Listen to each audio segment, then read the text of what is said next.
како ние сега да го вклучиме CBD-то во аптекарската пракса, за да можеме и нашите пациенти на едноставен начин да ги ставиме во нека фаза на еквилибриум, на равнотежа.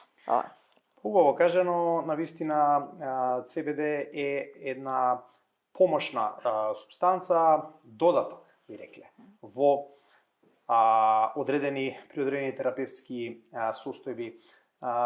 Многу е важно кога препорачуваме CBD да земеме во предвид која е всушност побудата, односно потребата, индикацијата, ако веќе сакате, макар што кога дискутираме за вака категоризирани производи не мора да биде јасна и прецизна индикација, туку повеќе проблем кој што го има пациентот. Значи, ние тргаме во пракса од проблемот на пациентот, а не од нашата потреба да сугерираме CBD или некој друг препарат. Ние во аптека имаме многу опции за секоја различна симптоматологија.